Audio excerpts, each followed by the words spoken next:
y pues espero que les guste, que lo disfruten. Entonces, actualmente estoy trabajando en InstaLead como ingeniera de datos y pues vamos a dar inicio como a la charla. Voy a apagar la cámara. Espera un segundo que me falta el cargador. Voy a apagar la cámara y vamos a empezar entonces.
Listo, qué pena por la demora. Voy a compartirles pantalla y ustedes me...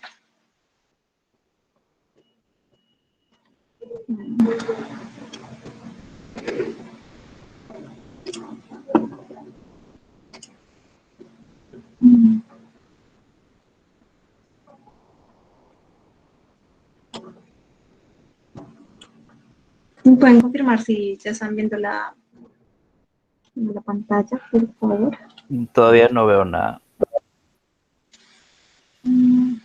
Ahora sí, Carlos. Yo también. Esperen un segundo.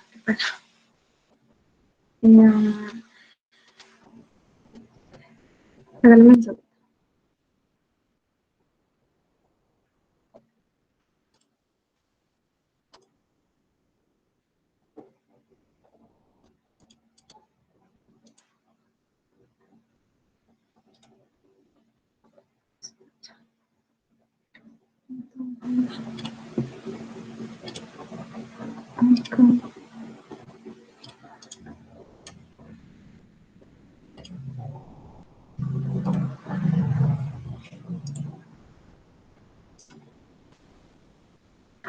Listo, entonces el día de hoy vamos a abarcar el capítulo 10 del libro de Spark, bueno, de uno de los libros de Spark, entre esos es Machine Learning with Spark.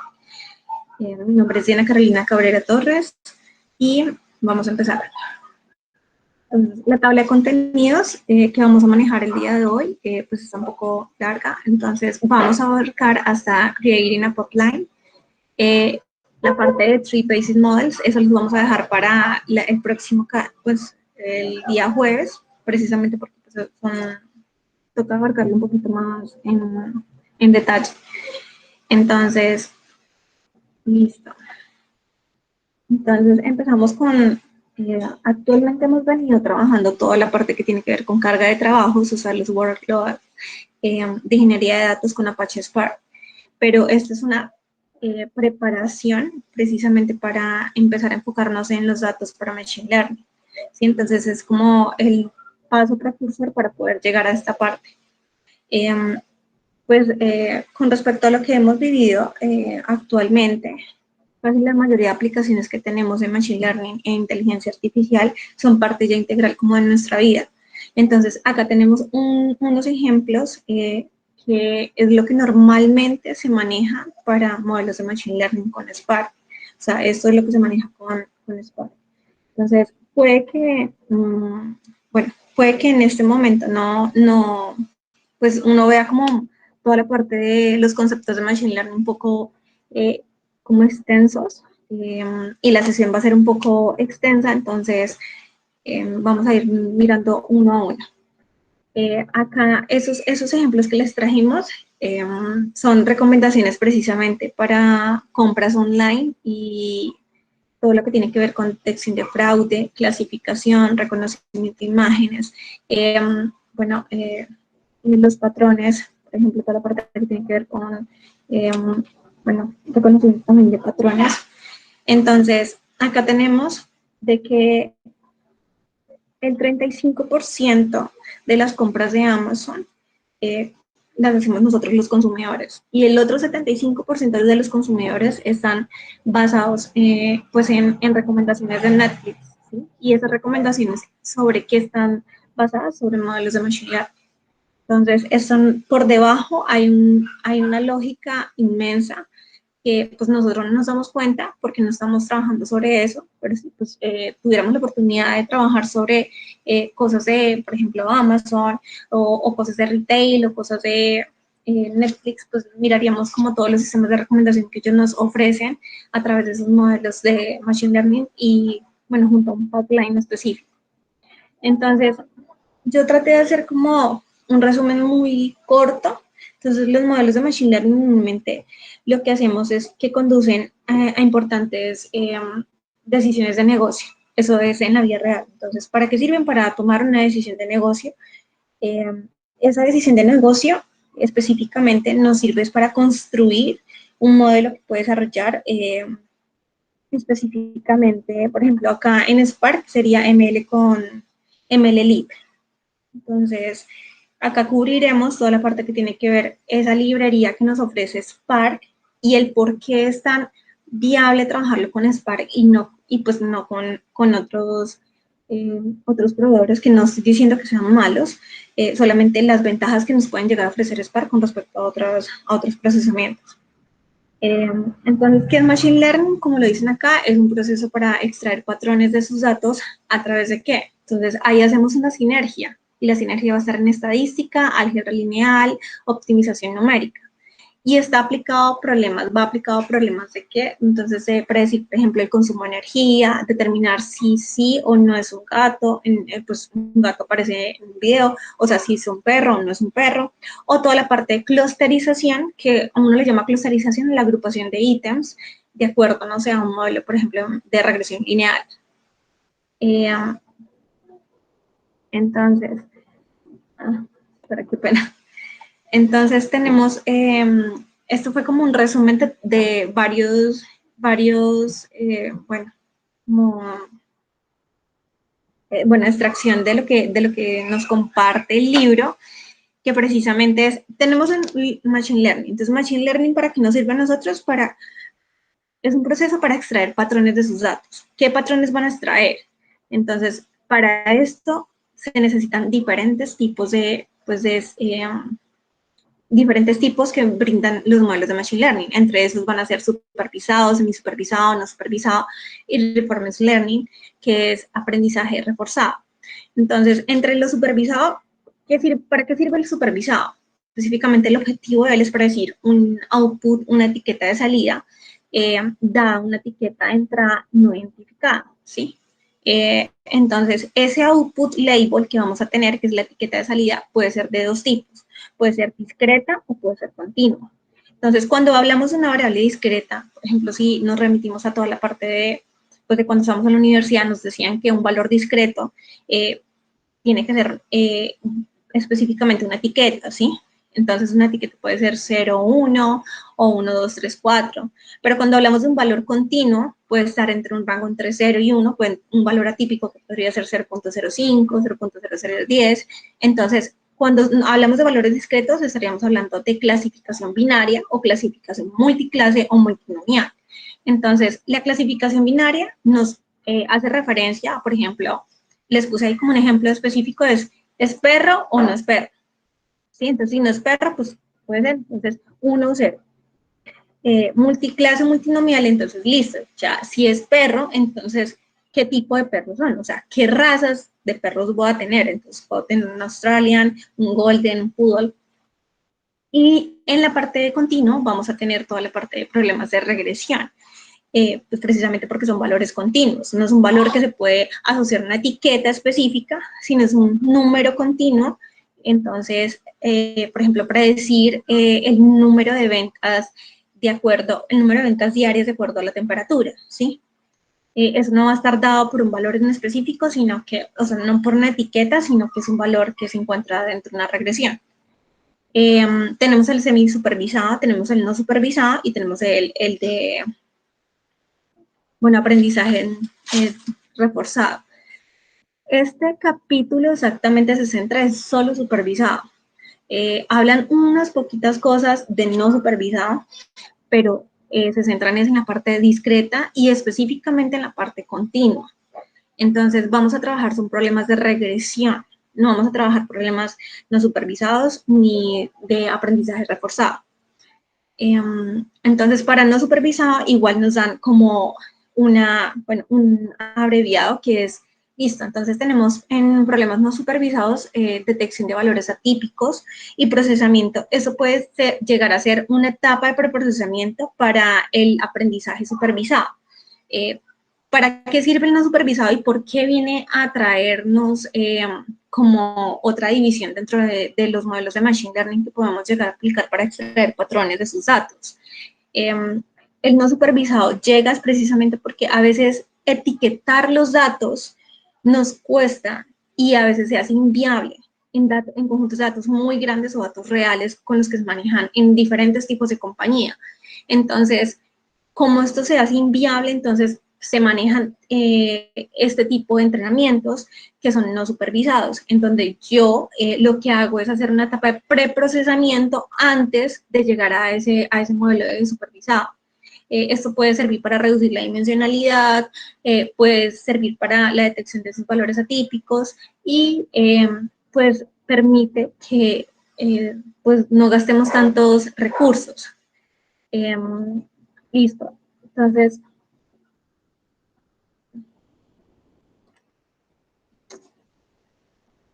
el aprendizaje supervisado, entonces, consiste en que sus datos, ustedes tienen un conjunto de datos, de registros de entrada, y cada uno de ellos va a estar asociado a una etiqueta. Entonces, como les dije, el objetivo es predecir una etiqueta de salida dada una etiqueta de entrada no etiquetada, es decir, que ustedes no la tienen mapeada. Entonces, pues como hay dos tipos, entonces está la discreta y la continua, lo que ya habíamos hablado.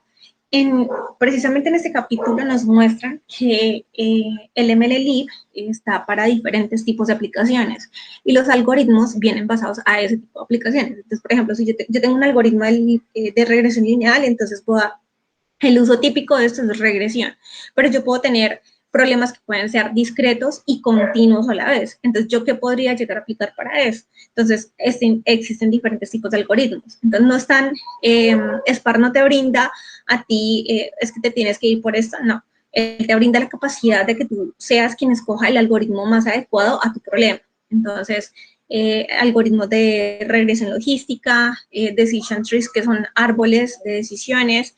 Entonces, el gradient boosted trees, que es, esto es mucho más optimizado, creo que de pronto lo han escuchado últimamente, los que han trabajado en el área de Machine Learning, es de los algoritmos que más han realizado un performance,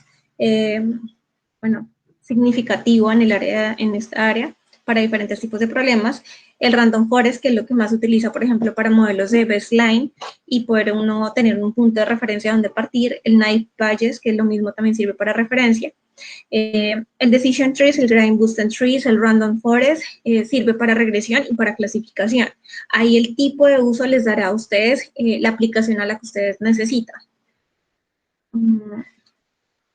Listo, entonces toda la parte que tenemos que, toda la parte que vamos a ver en no supervisado, que nos muestran como un poco más sobre esto, es para precisamente que ustedes tengan la posibilidad de hacer un preprocesamiento antes de un modelo supervisado, ¿sí? Pero esto, ¿por qué? ¿A qué se debe esta parte?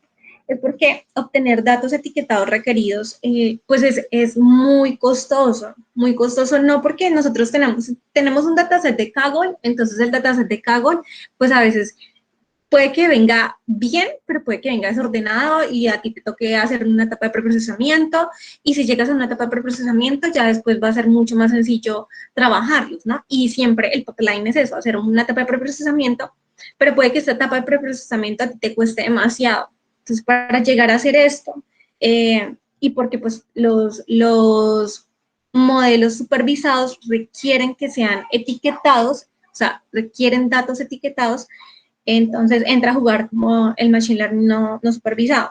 Entonces, al momento de predecir una etiqueta, entonces nos ayuda a comprender como la estructura de sus datos. Y acá en esta partecita es importante revisar cómo, para qué se utiliza esto. O sea, yo para qué puedo llegar a utilizar esto, para clusterizar datos. Entonces, en la imagen de la derecha, ustedes de la izquierda, ustedes pueden ver los datos cómo llegan, así van a llegar, ustedes los plotean y al plotearlos van a ver que los datos son un poco atípicos, ¿sí? ¿Cómo puedo yo llegar a hacer para que los datos sean consistentes? ¿Qué puedo llegar a hacer con estos datos? Entonces, lo que yo podría llegar a hacer es clusterizarlos y los voy a clusterizar por grupos, es decir, los voy a agrupar por grupos. Al momento de agruparlos por grupos, esto me va a permitir a mí pues de pronto una etapa de procesamiento, reducir las dimensionalidades, reducir requerimientos de almacenamiento específicamente en storage, simplificar tareas posteriores de, por ejemplo, tareas de downstream que yo necesite, eso se puede llegar a facilitar con el no supervisado. Para el diseño de Machine Learning, entonces tenemos diferentes tipos de terminologías. Para este diseño es necesario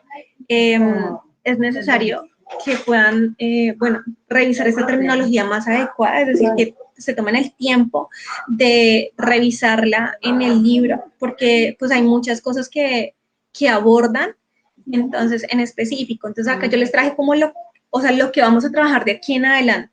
¿Qué vamos a trabajar? El transformer, el estimator y el pipeline. Entonces, a veces nos preguntan por qué Spark para Machine Learning y por qué, por ejemplo, SAS, supongamos que Keras, TensorFlow, ¿sí? Nos brindan también, pero pues todo esto, supongamos Google, o sea, encerrémoslo en Google, Amazon. ¿Por qué? Entonces, Spark es un motor de análisis, bueno, pues ya sabemos que es un de análisis unificado que nos proporciona un ecosistema para la ingesta de sus datos, aparte de hacer feature engineering, que es toda la parte de ingeniería de características, entrenamiento de modelos y facilitarle a uno como ingeniero muchas cosas de las que uno no tendría que preocuparse porque el TJ, o sea, los puntos fit, o sea, los estimator te calculan muchas cosas sin tú pedirlas. Tú pasas unos parámetros y él te facilita a ti no tener que estar pensando como en la parte en el procesamiento o sea, él hace el preprocesamiento por ti sin tener que tú como que preocuparte por esa etapa. Entonces, bueno, sin Spark, discúlpame, ¿me escuchan bien? Sí, claro. Dale, espera un segundo. No, estoy ocupada.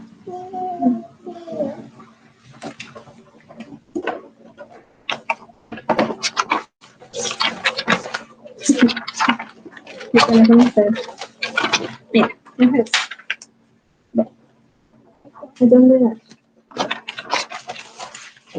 listo, entonces en la parte de diseños de Machine Learning, entonces tenemos la terminología de Transformer, Estimator y Pipeline. Entonces, para esto, pues yo les estaba comentando como la parte sin Spark que podemos llegar a hacer, pues podemos hacer muchísimas cosas, como les digo, pero dependiendo de los problemas que ustedes tengan en la vida real, o sea, con datos o conjuntos de datos pues que estén trabajando de pronto en alguna compañía actualmente, pues van a ver la escalabilidad que puede llegar a tener esto con Spark. Spark tiene dos paquetes de MLlib, de Machine Learning, entre esos está MLlib y está ML. Entonces, el paquete más, o sea, el original era ML API, así se le llamaba. Y entonces, no tengo, amor, no tengo. Entonces, Spark ML es el API la más nueva que se tiene para trabajar pues basada en data frames. Entonces, en el uso del paquete de Spark ML se diseñan pipelines en Spark específicamente. Esos pipelines lo que hacen es facilitar el procesamiento por ti y tú lo que haces es generar unos parámetros para que esto pueda pues generar tu modelo y las predicciones correctamente.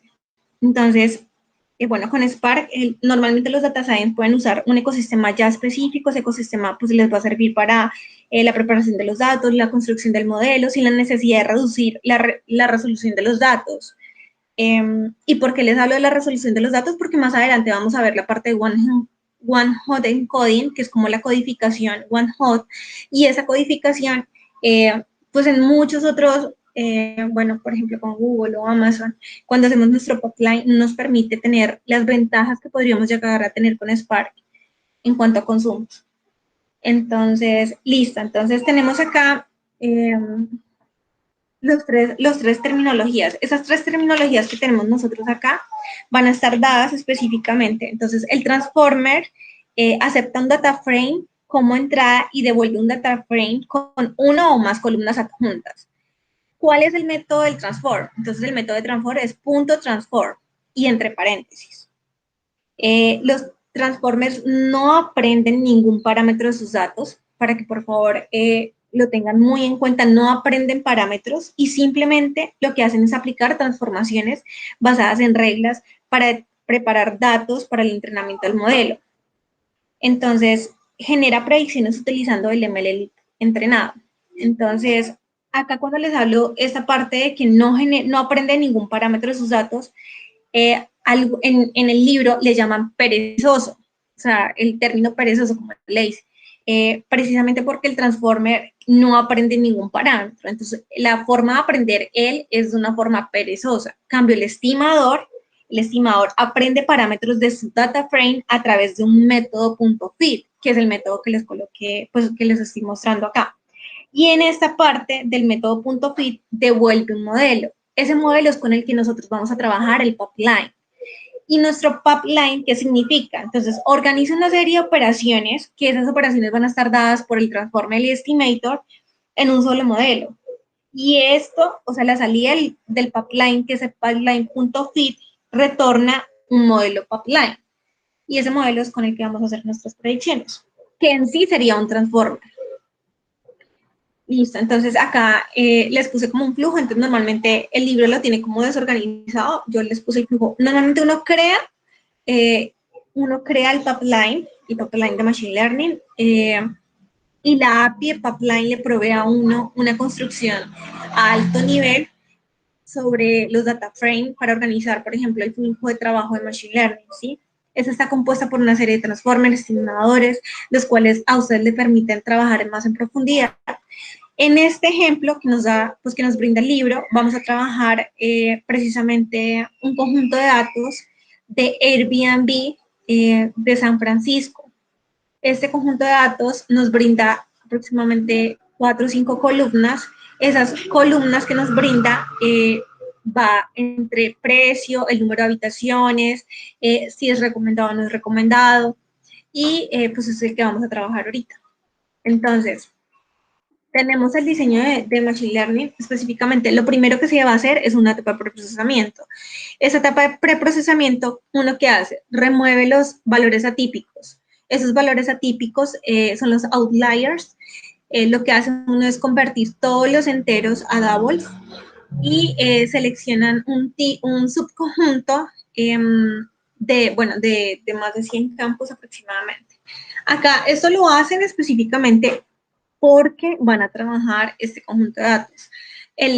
Cuando uno empieza como a mirar toda la parte introductoria del MLLeap con Spark, de Machine Learning con Spark, él te enfoca a que la etapa de preprocesamiento, él no te la va, o sea, el lector es quien elige y es quien debe escoger qué tan conveniente es su etapa de preprocesamiento. Si quiere remover outliers, si quiere colocar, por ejemplo, los NA y, no sé, estandarizarlos, si necesita hacer, no sé, por ejemplo, una limpieza de datos específica, una EDA que le permita llegar a esa etapa de procesamiento mucho más limpia y dejar esos datos un poquito más organizados, pero pues eso depende ya de la persona. No dan como, es que necesitan llevar esto, no. Esto es algo específico para este conjunto de datos. Entonces, acá ellos aplican que, por ejemplo, para valores que pues están missing, que son partidos en otras columnas, lo que hacen es sacar una mediana, el valor mediano, y agregárselo a un indicador de columna, en donde, por ejemplo, diga INNA, o sea, si se dan cuenta como guión al piso NA, o como bedrooms, guión al piso NA. Si hay alguna habitación que no cuente con un valor y sea, por ejemplo, un valor 0, ¿sí? Entonces, a ese valor lo que hacen es sacar una media de los valores y esa mediana lo que hacen es agregársela como una columna con pues con este indicador. Entonces, normalmente lo que hacen es tomar ese conjunto y se visualiza de la siguiente forma. ¿Cuál es el objetivo de esto? O sea, ¿para qué estamos haciendo todo esto? Entonces, vamos a predecir el precio por noche. Eh, bueno, al alquilar, una habitación, ¿sí? Eso es lo que vamos a tener. Entonces, predecir el precio por noche al alquilar una habitación da ciertas características. Las primeras, no sé, las primeras implementaciones que ellos trabajan son sobre características, tomando solo 2 características. En realidad son como 5 o 6 características, entre 4, 5, 6. Entonces acá tenemos, ¿qué hacemos el file path? Pues colocamos la ruta del dataset donde lo tenemos, que es un punto Parquet.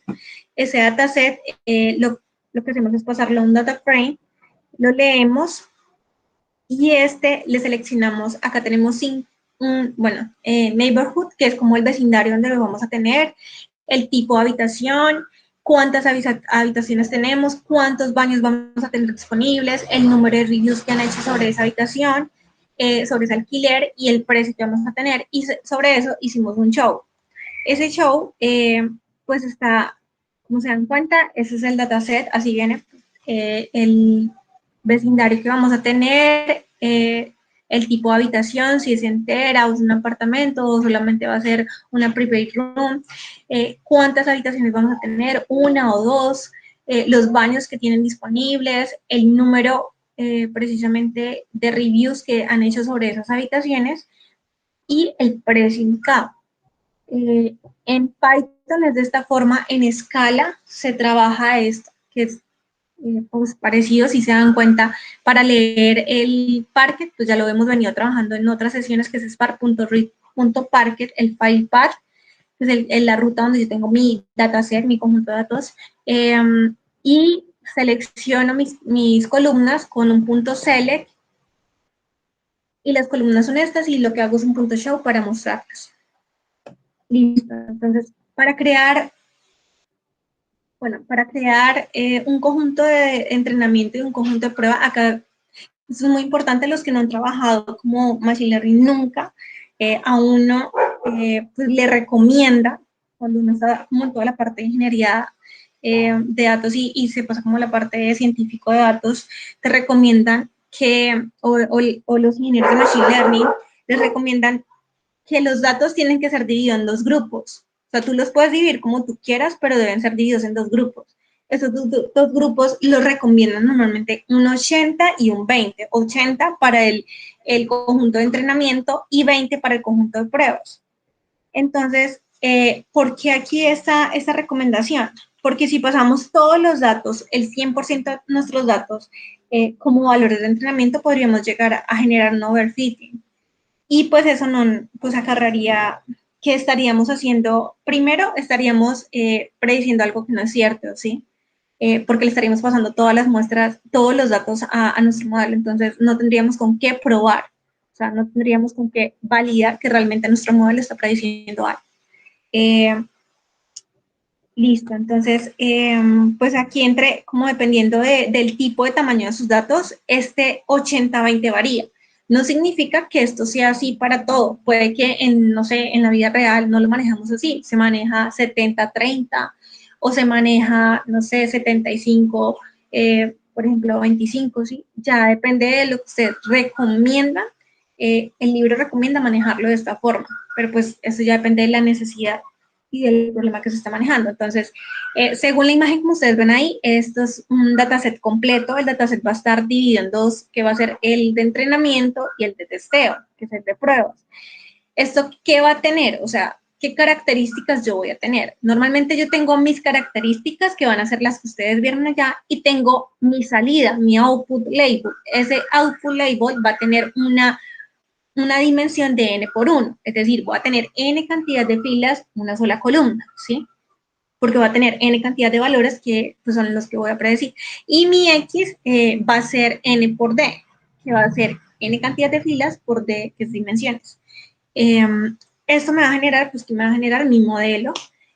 ¿Cómo yo puedo evaluar mi modelo? O sea, ¿cómo lo voy a evaluar?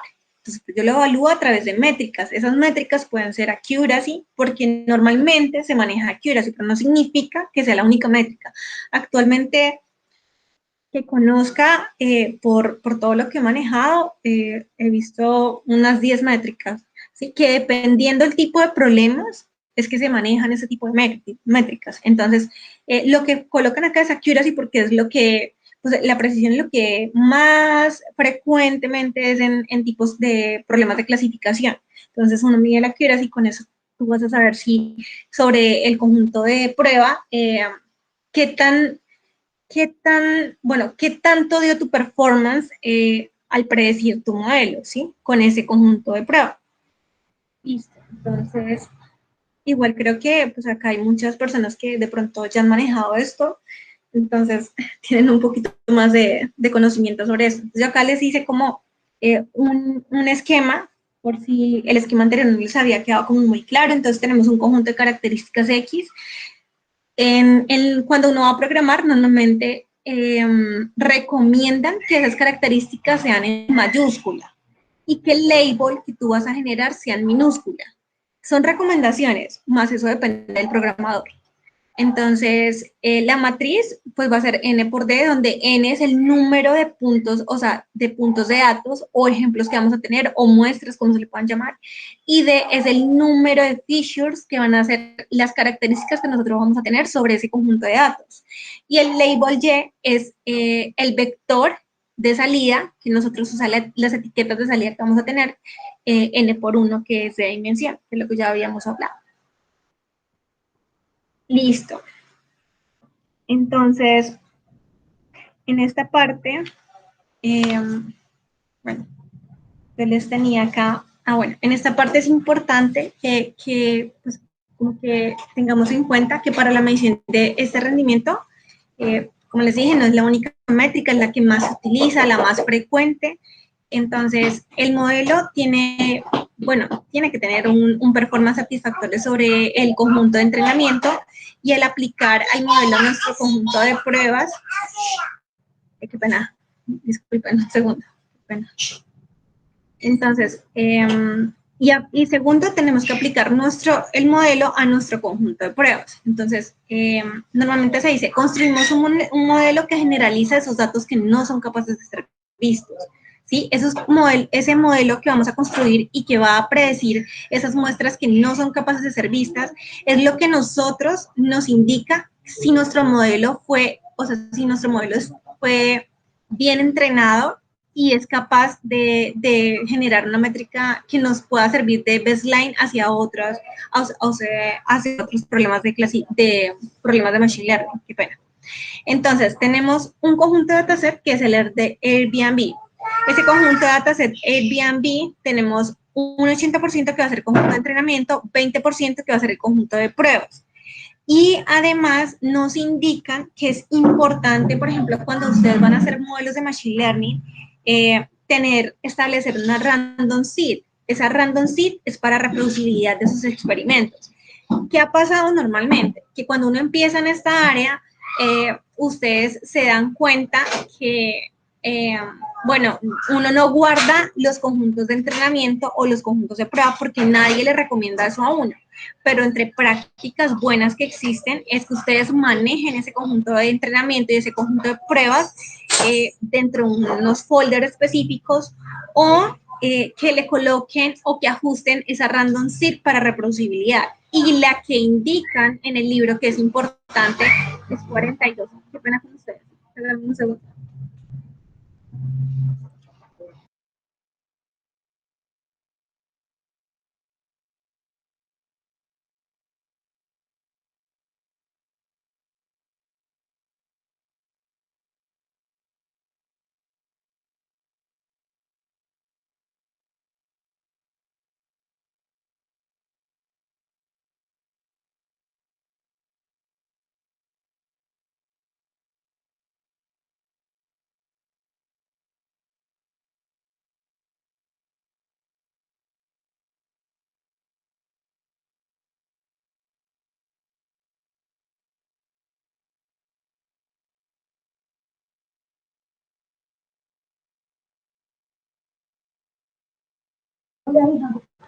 Listo, entonces, buena con ustedes.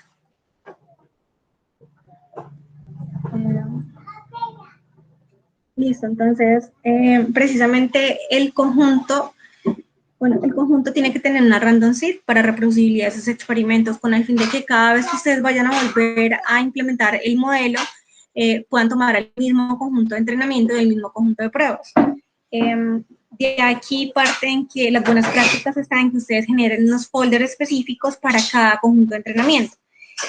Listo, entonces ya al dividir como esta parte, ¿qué sucede si cambio el número de ejecutores en el clúster? Normalmente esas son preguntas que pasan y que antes de generar este código y de mostrarles cómo se hace la parte de programar esto y de generar estos conjuntos, les quería pues generar esta pregunta porque esta pregunta es parte de las implementaciones y si alguna vez les llegan a generar esta misma pregunta a ustedes en otra parte, que ustedes tengan la posibilidad de responder. Entonces, Spark tiene un Catalyze, Catalyze Optimizer, que determina la manera más óptima de particionar sus datos, ¿sí? O sea, no tendrían que llegar a pensar en esto, en función de los recursos de su clúster y el tamaño de sus conjuntos de datos. Entonces, ese tamaño de conjuntos de datos a ustedes les va a brindar y en función de sus recursos del clúster les va a brindar a ustedes que ese optimizador determine cuál es la manera más óptima. Es decir, ustedes no tendrían que pensar si es 80-20, si es 70-30, ¿sí? Porque él casi que haría eso por ustedes. Ya es diferente que ustedes quieran parametrizar esto y ustedes generar como esta parametrización, pero pues él les recomienda.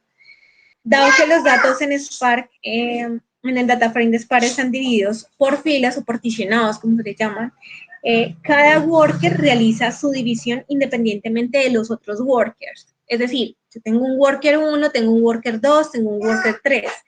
Y si el primer worker hace una división, una partición específica, no significa que el segundo vaya a ser la misma partición, ¿sí? Listo. Si los datos en las particiones combinan los resultados, si los datos en las particiones cambian, los resultados de la división cambian, sí cambian. O sea, eso es importante que lo sepan. Los datos en las particiones sí cambian si los datos cambian. Entonces son tres cosas importantes, no van a ser los mismos. Y pues es importante que se aseguren siempre tener resultados consistentes en sus implementaciones. De las cosas más fundamentales. No, por ejemplo, hace unos, no me acuerdo, hace como unos 7 meses, cuando tuvimos la primera charla de Emily Lip con Spark, precisamente en Apache Spark, el ejemplo que nos estaban dando de overfitting. ¿Y por qué? Porque de pronto no se hizo bien la división, esa partición no fue correspondiente, ¿sí? Y en el ejemplo que nos mostraron, daba casi 97% de datos que uno decía, y yo volví a replicar esos resultados y los resultados daban apenas 80 y algo por ciento. Entonces, de ahí viene a que ustedes sí tienen que jugar con estos parámetros. Y si ustedes no están en el momento de poder parametrizar esto, pues dejar a Spark con ese optimizer que les determine cuál es la manera más óptima de hacer esa partición de sus datos. Listo. Entonces, ya después de dividir sus datos y de pronto dejarlos en unas carpetas o en unos folders específicos de testeo y entrenamiento, para no tener problemas de reproducibilidad, empezamos a hacer, por ejemplo, no sé, construir el modelo de regresión o construir el modelo de clasificación o hacer una clusterización específica, que son las como bondades que nos brinda Spark y que son de los modelos que resuelven diferentes tipos de problemas de la vida real que se manejan con respecto a conjuntos de datos para Machine Learning.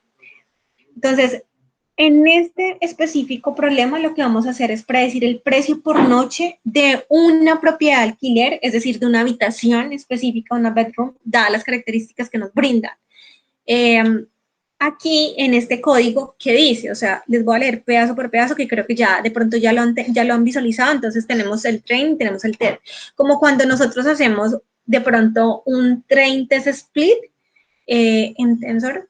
Entonces, cuando nosotros hacemos un train test split, acá es lo mismo. Si ustedes se dan cuenta, uno hace como la semejanza. Acá tenemos un train data frame, que es el conjunto de entrenamiento, el test data frame, que es el conjunto de pruebas, y tenemos el Airbnb, pero ustedes dicen, ¿y eso de dónde sale? Porque yo tengo atrás, cuando generé mi data frame, que fue mi punto Parquet, ese es mi data frame Airbnb, ¿sí? Que es mi conjunto de datos.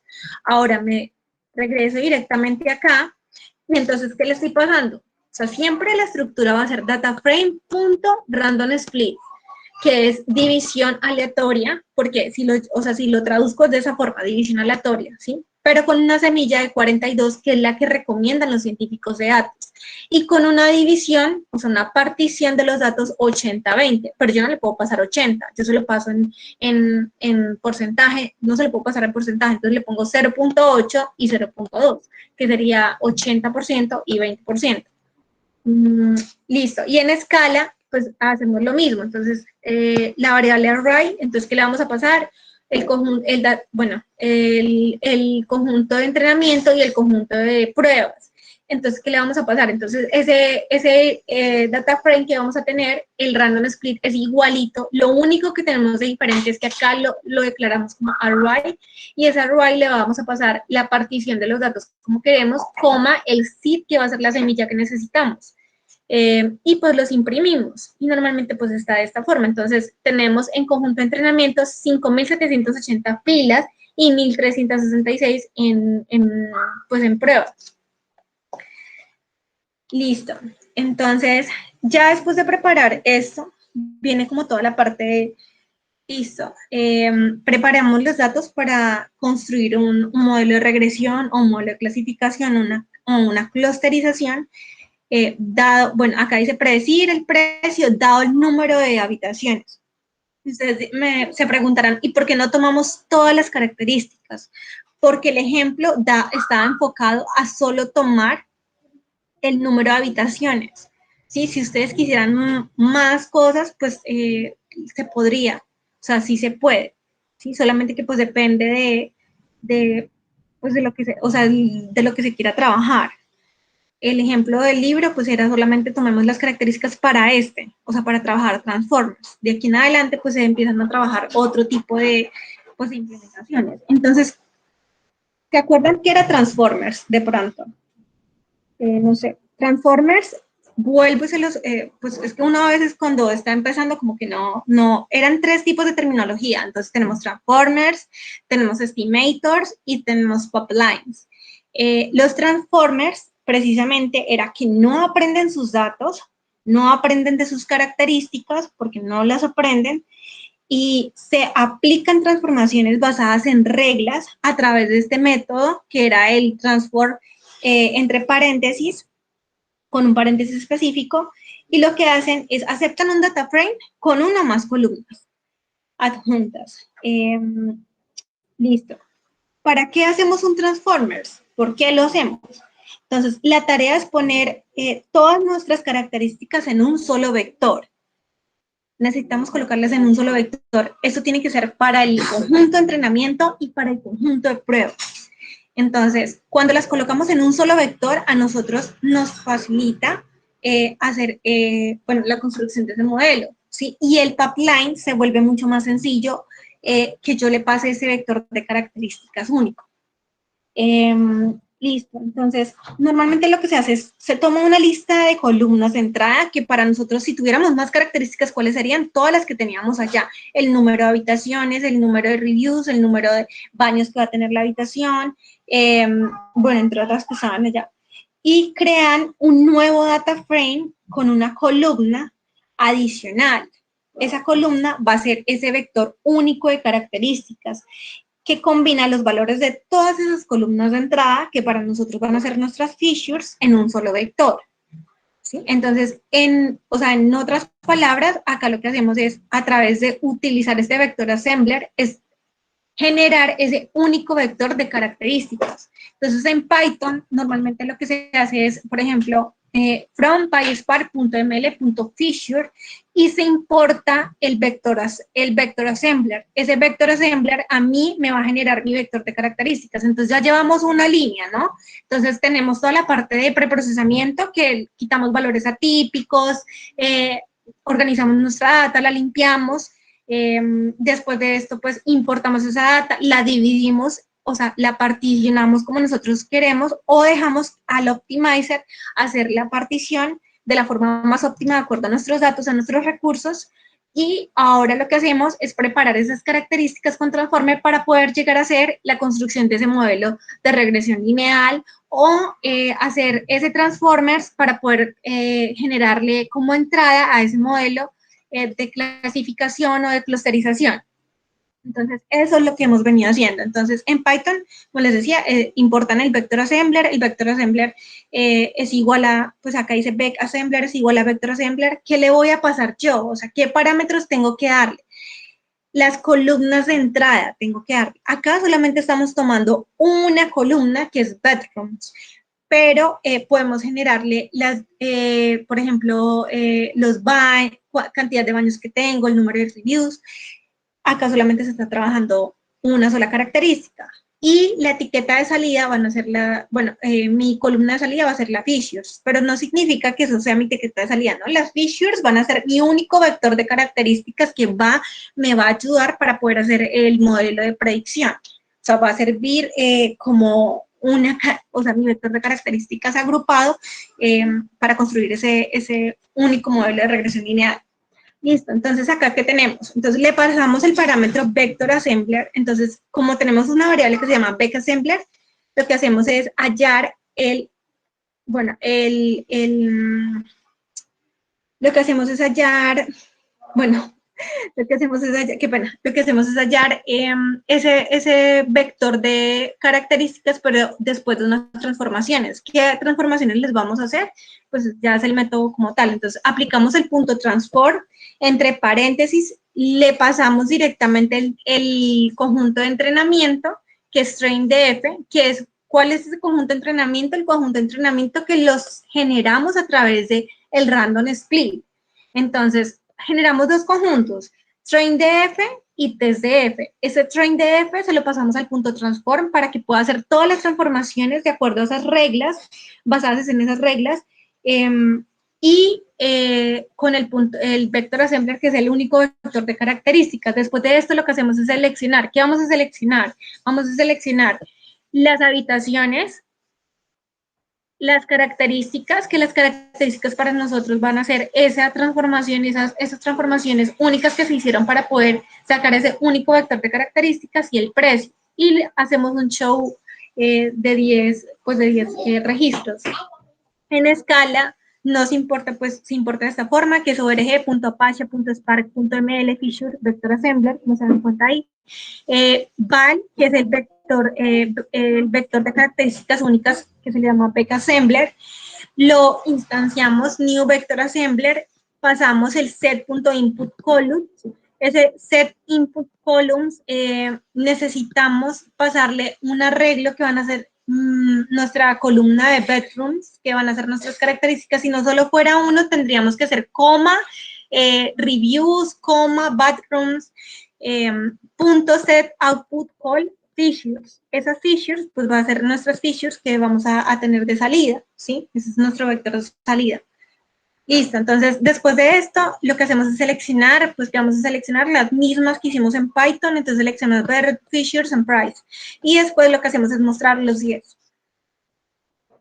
Listo. Yo no estoy muy familiarizada con Scala, o sea, llevo muy poco trabajando con Scala, entonces, por si, creo que lo que hacen acá es muy sencillo a comparación de lo que realmente uno puede llegar a hacer con Scala, pues en modelos de Machine Learning.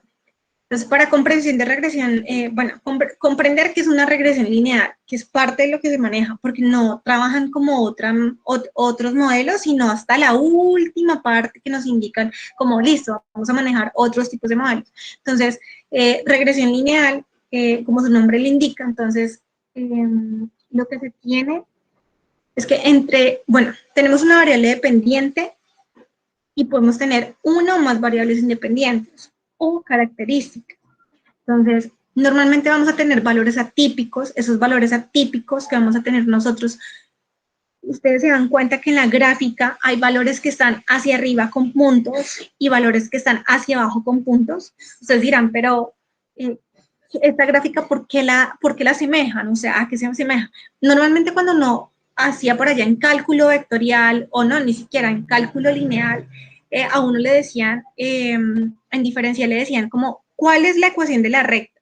Entonces la ecuación de la recta era igual, y es igual a mx más b, donde m es la pendiente y b es el punto de intersección, ¿sí?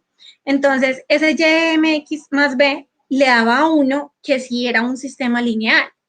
¿Qué pasa acá? Como los valores están atípicos, ustedes se dan cuenta, están dispersos, entonces, ¿cómo hago yo para estandarizar esto? O sea, ¿cómo hago yo para poder llegar a hacer una relación entre esa variable independiente y esas variables dependientes? Entonces, ahí viene. Entonces, se le hace una modificación a esa ecuación de la recta y se le agrega un más épsilon. Ese épsilon que van a tener ahí son los valores que van a estar positivos hacia arriba y positivos y negativos y van a indicar una relación con respecto pues a esa pendiente. Yo no les coloqué acá como lo que indica, yo no les coloqué lo que indica normalmente pues ese épsilon porque no lo vi como tan importante, pero por ejemplo si nosotros tuviéramos múltiples variables independientes, es decir, nosotros tuviéramos, no sé, variables x1, x2, x3, normalmente lo que se haría es y sería igual a un w sub 0 más un w sub 1 por x1 más un w sub 2 por x2 más un w3 por x3, en donde ese w que nosotros tenemos ahí, ese coeficiente de peso, sería cada característica, o sea, cada feature y su única intersección con el b. Y el b ya no estaría, o sea, no estaría dentro de nuestra ecuación. Y pues ese épsilon normalmente es un error extraído independiente por registro de alguna distribución. Esos errores son entre la predicción de nuestro modelo y los valores reales del modelo. Entonces uno dice, pero ¿cómo? O sea, eso sí varía, eso sí es importante. Y más allá de como de la implementación que se puede llegar a hacer, es qué hay detrás del modelo, entenderlo. O sea, ¿para qué me sirve a mí hacer una regresión lineal? ¿Yo qué voy a hacer con esa regresión lineal?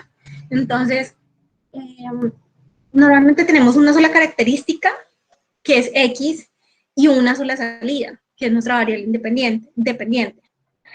La regresión lineal, ¿qué es lo que busca? Entonces, busca ajustar una ecuación para una línea específica entre ese X y ese Y, que pues para las variables escalares se puede expresar como ya les decía, mx más b, pero cuando no tenemos variables escalares y cuando tenemos, por ejemplo, estos valores atípicos en nuestro conjunto de datos, la línea que mejor se ajuste para ese conjunto de datos es la que más representación nos va a dar en ese modelo de regresión lineal. Listo. Entonces, pues eso era como lo que les quería mostrar. Entonces, el objetivo de una regresión lineal normalmente es encontrar una línea que minimice el cuadrado de sus residuos. ¿Cuáles residuos? De los valores reales versus la predicción que tenemos. Listo. Entonces, ¿cómo hacemos para hacer el modelo? O sea, ¿cómo se construye un modelo en Spark? Entonces veníamos otra vez, vamos a hacer el retroceso. Veníamos un preprocesamiento, tenemos toda la parte del random split, que era la división de datos, teníamos el transformer para poder sacar el único vector de características, y ahora llegamos a la parte de los estimadores. ¿Pero para qué me sirve un estimador? ¿Se acuerdan cuando hace un momento yo les hablaba y les decía la terminología? Necesitamos 3 tipos de terminología en Spark: transformer, estimador y pipeline. Entonces, el estimador ya no es perezoso como el transformer. El estimador aprende los parámetros de su data frame a través de un método .fit y devuelve un modelo. Ese modelo va a ser un transformer. Entonces, listo. Acá lo que nos indican es, nosotros tenemos una columna de entrada para una regresión lineal. Esa columna de entrada para nosotros va a ser nuestras features, pero para nosotros no va a ser nuestras features. ¿Se acuerdan que yo les decía? Dice, y es la salida de nuestro vector assembler. Esas features van a ser un único vector de características que le vamos a pasar a nosotros, pues directamente acá, ¿sí? Que es ese vector de características comprimido donde va a estar todas esas características que nosotros estamos evaluando. Listo, entonces en Python tenemos from PySpark.ml.regression, que es regresión lineal. Entonces, import linear regression, hacemos LR, acuérdense de este LR porque más adelante lo vamos a ver, es igual a la regresión lineal. ¿Qué le vamos a pasar como parámetros? Las columnas de las características. Entonces, ¿qué columnas vamos a tener? Ese vector único de características comprimido. Como solo teníamos las de las habitaciones, pues solo se generó el output call, que era el features. Y la etiqueta de las columnas, que es el precio. Entonces, esto que me genera a mí, o sea, yo cuando hago linear regression, él me genera un modelo, ¿sí? Pero después de hacer el modelo, el estimador tiene que aplicar un método. El método que aplica el estimador es el punto fit. Igual cuando el vector assembler se crea y se tiene que aplicar un punto transform.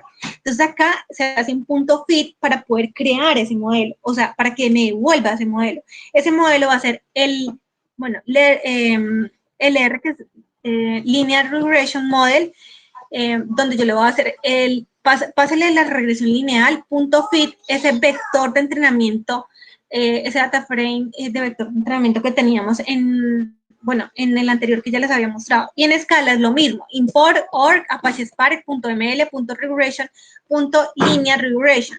¿Y qué le voy a pasar? Entonces, instancio mi regresión lineal junto con, pues, ¿qué voy a instanciar? Entonces, mis columnas de características que también van a ser mis features y voy a instanciar mi label. Mi label, ¿cuál va a ser? El precio. Listo. Y genero mi valor de mi variable de modelo de regresión logística, que esto se da precisamente porque el fit nos devuelve un modelo de regresión logística, porque es un estimador y en sí es un transformer. Entonces, lo que hacemos es inspeccionar a través de los parámetros. ¿Y por qué inspeccionamos a través de los parámetros? Entonces, por ejemplo, si queremos aplicar a nuestro modelo un conjunto de prueba, aquí necesitamos preparar los datos de la misma manera como los preparamos en el conjunto de entrenamiento. En un momento cuando les estaba explicando que necesitamos generar unas features estandarizadas, o sea, comprimidas a través de ese transform, también debemos hacerlo con el conjunto de testeo o prueba, como le puedan llamar. Ese conjunto de test o ese conjunto de pruebas se debe hacer a través del ensamblador, como se le llama, para poder llegar a tener ese vector único de características y ya empezar a probar nuestro modelo con ese conjunto de pruebas. Entonces, ¿por qué llegué a esta parte de acá? Porque es importante llegar, hacer como, acá le hacemos otra parte fundamental y es que inspeccionamos los parámetros. ¿Cómo vamos a inspeccionar esos parámetros? Entonces, el modelo de regresión .fit, que ese LR.fit es el que nos regresa el modelo de regresión lineal, es un transformer, pero entonces, ¿yo qué hago con esto? O sea, ¿a mí qué me sirve esto? Entonces, lo que hicimos fue intentar hacer esa regresión como la habíamos planteado. Se tiene que aparecer a la ecuación de la recta. Entonces, ¿yo qué voy a tener acá en la ecuación de la recta? Yo voy a tener un M, que va a ser mi pendiente, y un B, que va a ser mis intercepciones. Entonces, saco un round de ese modelo. Ese modelo es el modelo de regresión lineal que se dio a través de aplicar punto fit a través de ese estimador y saco los coeficientes. Lo que hago es revisarlo. ¿Qué me genera a mí esa regresión? Esto lo hacen en forma de comprobar qué es lo que está generando el modelo de regresión. No lo hacen para nada más. Entonces, lo que hacen es generar esa regresión lineal y el precio es 123.68, que va a ser mi pendiente, o sea, Y es igual a MX más B, donde Y es el precio, M va a ser mi pendiente, que es 123.68 por X, que va a ser bedrooms, pero X puede ser un vector de características. Ese vector de características es mi vector de assembler. Entonces acá tengo bedroom, pero puede ser los reviews, puede ser, por ejemplo, los baños que voy a tener en mis habitaciones. más B, que es la intersección que yo voy a tener entre mis valores reales y mis valores predichos. Listo, entonces para crear un pipeline, ¿qué se necesita? Entonces, al crear un pipeline, se necesita,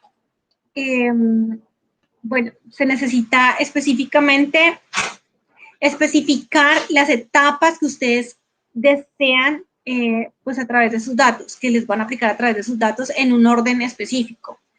Spark normalmente lo que hace es como que tomar el cuidado de toda la parte, o sea, el take care es como apropiarse del procesamiento por ustedes. Entonces, esta parte lo hace mucho más sencillo porque ustedes nomás van a pasarle los parámetros y él por debajo va a hacer todo. Los pipelines son estimadores. Normalmente cuando yo les dije, ¿para qué sirve un pipeline? Para organizar una serie de, bueno, de transformaciones y estimadores en un solo modelo. ¿Sí? Y cuando yo aplico pipeline.fit, ¿a mí qué me va a generar? Pues me retorna un modelo pipeline, que en sí, pues son estimadores. Entonces, los modelos de pipeline, entonces, al mezclarlos con, bueno, cuando uno dice como, bueno, ¿y qué hago el fitted pipelines? Eso es algo muy específico, ya se los voy a explicar. Entonces, vamos a construir un pipeline súper sencillo, porque nomás tenemos una sola característica de entrada, es decir, tenemos un vector assembly. En Python normalmente tenemos from PySpark.ml import pipeline y el pipeline que va a tener. Entonces, pipeline le paso qué etapas le voy a pasar. Entonces, le voy a pasar mi vector de características, que es ese vector de, o sea, que yo le apliqué el transformer y le voy a aplicar y le voy a pasar mi modelo, pero sin el punto feed, porque yo voy a generar el modelo de pipeline y para generar el modelo de pipeline que tengo que aplicarle un punto feed porque es un estimador. Y si yo voy a generar un estimador a mí que me genera un modelo. Entonces, por eso tengo que pasarle el punto feed. En Scala normalmente es import espacio, bueno, normal, org.apache.spark.ml pipeline. Y acá lo que hacemos es, normalmente en Python, pues tenemos, bueno, tenemos nuestro método normal, le pasamos nuestros parámetros. Acá no, acá nosotros necesitamos instanciarlo y después de instanciarlo pasarle pues el constructor, y el constructor le paso directamente mis parámetros, que ahí sí ya va a ser el vector assembler y el modelo de el modelo de regresión lineal de lo que ya tenemos anteriormente. Y ya hacemos el punto feed. Listo. Pero bueno, y si no quisiéramos, o sea, y si quisiéramos más características, ¿sí? O sea, si quisiéramos más características. Bueno, aquí es donde se ve la importancia de utilizar la API de Pipeline, ¿sí? Que nos brinda Spark, porque nos determina qué etapas son estimadores y qué etapas son transformadores para usted. Cuando uno tiene una sola característica, pues es muy sencillo, ¿sí? Uno dice, pero ¿por qué de pronto no puedo utilizar otros y otros me darían un mejor performance o me daría un mejor procesamiento? Pero, ¿qué pasa cuando tengo N cantidad de features? Entonces, cuando tengo N cantidad de features, la API de Pipeline determina qué etapas son estimadores y qué etapas son estimadores y qué etapas son transformers, o sea, los estimators y los transformers para usted, para cada uno de esos problemas de lo que estemos trabajando. Entonces, usted nunca se tiene que preocupar porque cuando usted no se preocupa, entonces usted lo que hace es mirar qué características yo le voy a pasar y de las características se le hace el punto feed y el punto transform, es decir, que él te hace la parte del vector assembler y además te calcula ese modelo y lo que te hace es entregarte el modelo. Entonces, en otras palabras, entonces acá ¿qué tenemos? Entonces tenemos el modelo de pipeline y le hacemos el punto transform para aplicarle aplicar el conjunto de entrenamiento. Entonces, el conjunto de prueba. Entonces, normalmente lo que hemos hecho es coger el conjunto de entrenamiento. Todo ha sido con entrenamiento. Entonces, yo no puedo evaluar mi conjunto sobre un conjunto de entrenamiento, como lo decíamos, porque estaríamos haciendo overfitting o porque estaríamos generando una predicción errónea. O sea, casi que diciendo que lo mismo que estoy tomando no tendríamos datos para poder evaluar. Como acá lo dividimos, hicimos un random split, ese random split me generó dos tipos de data frame, el de entrenamiento y el de pruebas. Entonces, lo que yo hago es, ya tengo mi modelo, pero ¿cómo lo evalúo? Pues lo evalúo con un transformer, y ese transformer, ¿qué le tengo que pasar adentro? O sea, como parámetro, ¿qué le voy a pasar? Pues mi conjunto de prueba, para que él me diga si la predicción es correcta o no es correcta, ¿sí? Entonces la predicción, pues ustedes se dan cuenta, acá genera, entonces yo tengo mis Vernon, tengo mis Fisher y tengo mi Price, que es mi label, y tengo la predicción. Y pues dan predicciones entre 171.18, 294.86. Yo tengo un ejemplo mucho más real, pero pues si no lo alcanzamos a ver pues en esta sesión, lo vemos en la siguiente. Entonces, esta es la última como diapositiva que les tenía. Entonces, para esta diapositiva, pues que les quería mostrar era para qué uno necesita codificar en forma de one hot, porque normalmente uno escucha, oye, necesito codificar, no sé, mis etiquetas en forma de one hot. Entonces, cuando uno va a hacer un pipeline mucho más complejo y mucho más aplicable a la vida real, porque no es solo coger una característica, es coger N cantidad de características, incorporarlas a través de características, pueden ser numéricas o categóricas, pueden ser ambas al tiempo, no necesariamente todas van a ser numéricas o no necesariamente todas van a ser categóricas. Entonces, pues uno necesita tener como otra visión del cómo poder generar ese vector denso de características y que a mí me optimice mi proceso para poder llegar a hacer ese entrenamiento pues de la mejor forma, esa construcción de ese modelo. Entonces, yo creo una columna separada para distintos valores. Por ejemplo, acá los valores era, yo en animal voy a tener perro, gato, pescado. Entonces, a perro le voy a indicar que es 1, a gato le voy a indicar que es 2, a pescado le voy a indicar que es 3. Pero ¿qué es eso abajo? O sea, no entiendo esa representación que se da y por qué se da, que es el Spark Vectors. Si lo han escuchado alguna vez, entonces, normalmente en un pipeline se tenían 2 etapas, ¿no? Cuando se utilizaba una sola característica, que ya es lo que ya hemos visto. Pero cuando uno crea una pipeline un poco más compleja, donde se incorpora diferentes tipos de características, como lo que estamos viendo ahorita, entonces los modelos de aprendizaje, pues, automático, que serían como todos los modelos de Machine Learning que hemos visto, específicamente los de regresión, esperan valores numéricos como entrada, solo valores numéricos, chicos, siempre va a ser valores numéricos. Ustedes nunca van a ver un string como valor de entrada, pues, no es que no lo vayan a ver, pero uno esperaría que si es un string, igual tendría que llegar a tener una representación numérica como un vector de entrada. Entonces, para llegar a representar, a pasar ese vector de representaciones con un valor numérico, con valores numéricos como entrada, yo necesito hacer una codificación. ¿Cómo hago para hacer esa codificación? Para convertir esos valores numéricos en valores numéricos. ¿Cómo lo voy a hacer? Entonces ahí viene la parte del one hot encoding. De esto hay muchísima cosa, o sea, esto es como el principio, porque cuando uno maneja procesamiento de lenguaje natural, esta es una de las N cantidad de el vector de representaciones para poder ingresar el modelo, ¿sí? Entonces esta es una. Acá solo se enfocan, es porque tenemos una variable que es categórica, que va a ser perro, gato, pescado, pero pues hay muchas codificaciones, entonces para que no se vayan a centrar en que solo es única. Si ustedes están apasionados por esto, busquen que hay muchas codificaciones, esa es la que nos brinda pues directamente el libro y el capítulo. Entonces, normalmente, entonces, supongamos que tenemos una columna que se llama animal, esa columna va a tener las 3, entonces las 3 va a tener 1, 2 y 3. Entonces, de acá decimos, pero ¿y qué pasaría si yo, o sea, no sé, si le asigno a cat el doble del valor de perro? O sea, si le asigno a gato el valor de perro, ¿por qué? Entonces, aquí viene una parte importante, y es que los valores numéricos que utilizamos no deben introducir ninguna relación. O sea, yo tengo perro, tengo 1, gato es 2. Y ustedes dirán, ¿pero por qué? Yo a gato le hubiera podido colocar 5 y a pescado le hubiera podido colocar 7, ¿sí? Y no deben tener una relación en sí. o sea, se puso para interpretación del lector mucho más sencillo, perro es igual a 1, gato es igual a 2 y pescado es igual a 3, pero no significa que, pues, que tengan una relación entre sí. Dice, pues lo más recomendable es que no generen ninguna relación cuando vayan a hacer una etiqueta, o sea, una etiqueta de esta forma.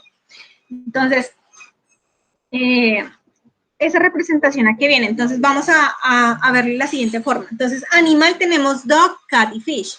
Entonces vamos a mirar el vector numérico de representación, bueno, de representación que se generó para perro. Entonces, perro porque tiene 1 en la primera, entonces porque el vector nos indica que tenemos animal. Animal va a ser perro, gato y pescado. Entonces, el primero, el 1 indica que es perro. Entonces, como indica que es perro, entonces colocamos un 1 en la primera posición. Después seguimos con gato, entonces, y los demás los dejamos en 0. Para animal nos referimos a animal. Animal en la primera posición dice gato, no dice gato, entonces 0. En la segunda posición dice gato, sí dice gato, listo, entonces es igual a 1. En la tercera posición dice gato, no dice gato, entonces es 0. Y así hacemos con el pescado. Entonces el pescado en la primera posición dice pescado, no, entonces es 0. En la segunda posición dice pescado, tampoco, es 0. Y en la tercera posición dice pescado, sí, coincide, sí, colóquele un 1. Esa es la representación del one-hot code. Cuando coordinan y concuerda lo que yo estoy evaluando con mi vector inicial de representación de entrada, que es este, dog, cat y fish, yo asigno un 1 a mi representación. Entonces, solo cuando cuando estoy evaluando cada etiqueta. Y ese es mi vector de características. Ese vector de características de representación que a uno le llama un vector numérico, porque se le llama el vector numérico, viene en la parte, ya por ejemplo, cuando tenemos muchas características, manejamos, es el dense vector. Ese vector denso que uno maneja, por ejemplo, con diferentes tipos de features o con diferentes categorías, las vamos a tener así. Entonces ustedes dicen, oye, pero ¿por qué está 0, 0, 7, 0, 2? Porque puede que ese vector denso para muchas características dio esto, ¿sí? Entonces dio esa representación y ustedes dicen, ve, y eso cómo uno lo puede llegar a manejar. ¿Cómo lo puede llegar uno a manejar? Entonces, normalmente lo que se hace es uno cuando hace, por ejemplo, en Tensor, PyTorch, otro tipo de, bueno, toda la parte que se maneja pues en diferentes frameworks, uno nunca agrupa, uno le pasa toda esa cantidad de ceros. Spark te permite optimizar esto a través de Spark Vector, es decir, él cuenta la cantidad de ceros, ¿sí? Él te cuenta la cantidad de ceros y él los agrupa y eso hace mucho más sencillo, por eso el procesamiento para él es mucho más sencillo y mucho más rápido y mucho más escalable que hacerlo en otros frameworks, ¿sí? Que puede llegar a demorarse, puede que no sea mucha la diferencia, pero es mucho más óptimo en este sentido. O sea, por ejemplo, para este tipo de representación. Entonces, listo. Ya cuando hablamos de esta parte, entonces, bueno, ya nos queda la última partecita. Entonces, vamos a tener diferentes tipos de formas de codificar. Y puede ser en caliente, como dice ahí. O sea, yo no necesito estar, por ejemplo, esperar a hacer modificaciones. No, esto puede ser en caliente, ¿no? Es decir, en tiempo real. Utilizamos string indexer y one hot encoder.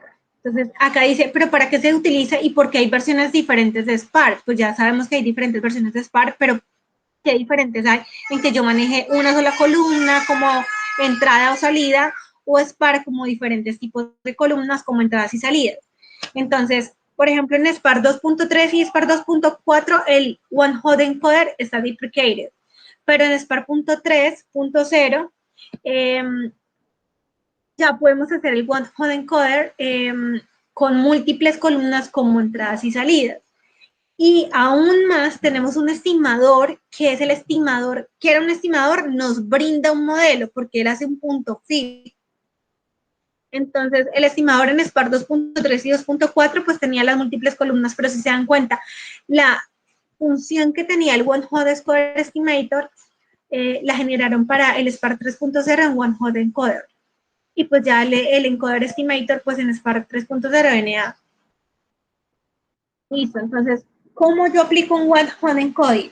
En Python y en Scala.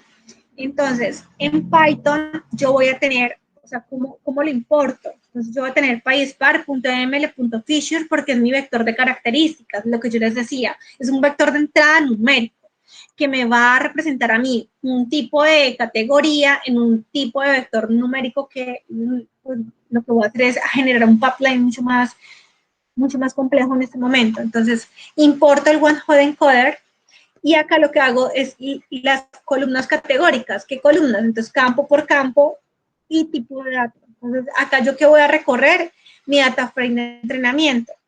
Entonces, si el tipo de dato es igual a un string, entonces, ¿qué vamos a hacer? Pues generar una categoría y sobre esa categoría generar un one-hot encoder o un string indexer que también tú le puedes colocar un índice específico a eso y ese no lo manejo muy bien, entonces eso se los quedo bien para la próxima. En las columnas numéricas, ¿cómo se van a manejar? Entonces ustedes ya saben que es campo por campo, verifica el tipo de dato que tiene esa columna de data frame. Y lo que hacemos es, si el tipo de dato es double, y si el tipo de dato es diferente, bueno, y si el campo es diferente a price, entonces por favor haga un one hot encoding y ese one hot, ese assembler inputs que va a tener la salida de la columna del one hot más las columnas numéricas. Y a este es que yo le aplico mi vector assembler que sería mi transformer. Y sobre ese transformer es que yo saco mi vector de assembler. ¿Para qué? Para generar mi modelo. O sea, yo acá no le he hecho ningún modelo, no he construido, solamente he hecho el preprocesamiento para poder hacer el vector de características con un pipeline un poco más complejo. Y acá, pues es en escala, entonces en escala es muy similar. Entonces, pues esa es como la parte de escala. Como les dije, no manejo muy bien escala. Eh, entonces, pues acá está la parte del string indexer, que instanciamos también el string indexer, que pasamos las columnas de categorías, que generamos unas columnas de salida, y para el one-hot encoder también instanciamos el one-hot encoder, y lo que hacemos es pasarle las columnas ese index y las columnas de salida del one-hot. Y después lo último que voy a hacer, es generar ese vector único de características contraído a través del vector assembler. Y ya, eso me genera mi transformer. Eso sería hasta lo que hoy pues, tenía preparado. Muchas gracias, Diana. Estuvo muy, muy, muy bueno, muy completo. Incluso creo que todavía te falta una segunda parte, si no, o sería Sí, todo el... Wow. sí, me falta una segunda parte. Entonces, este capítulo sí estuvo bien cargado, pero wow, fue toda una clase de cero a ninja. No sé qué opinan los demás, pero a mí me encantó. Falta correr el código. Ya, tengo otro ejemplo. No manejé el mismo de ahí porque me pareció que era muy, pues no sé, como que muy a lo estándar, entonces ya tengo otro. Pero pues no sé, no lo alcanzamos a ver hoy. No te preocupes, para la siguiente sesión podemos verlos. Puedes usar ahí quizás una instancia local o el Databricks Community, estaría bueno. Está muy bueno el ejemplo. Y podemos continuar la siguiente semana sin problema. Quizás si por ahí tienen alguna duda, pregunta o sugerencia, ya Diana lo puede responder ahora o quizás prepararla para la siguiente, si es que no lo tiene a la mano. Sí, para la siguiente les prepararía. No sé si lo que haga falta, o sea, nos hace falta los modelos que se manejan con Spark, aparte de regresión lineal. Entonces, y el ejemplo ya específico que ya lo traía acá. Pero entonces, eso nos demoramos una hora aproximadamente. Yo creo que 1 hora y 15 por mucho para sacarlo. Eso lo hacemos este jueves o lo hacemos la siguiente semana. Porque el siguiente capítulo depende, no sé si depende de este. No, no te preocupes, yo converso con la persona que le toca el siguiente capítulo y coordinamos. Entonces, pues, sí, fue bastante tiempo. Entonces, si no tiene ninguna duda, nos vemos la siguiente semana, bueno, la siguiente sesión, este jueves. Dale, listo, Daniel. Muchísimas gracias a todos y qué pena si fui muy como de colegiatura, pero quería que entendieran para las personas que no saben nada de Machine. No, estuvo muy bien. No, no, como sabes, muchos empezamos sin saber Spark incluso y hemos llegado hasta Machine Learning, entonces ha sido un gran paso. Ha sido un gran paso el que hemos dado todas estas sesiones y gracias a todos en realidad. Ya nos falta poquito para acabar y bueno, vamos a ver qué sale después a futuro. Listo, Daniel. Entonces, muchas gracias por la atención. Cuídense, que tengan una feliz noche. Hasta luego.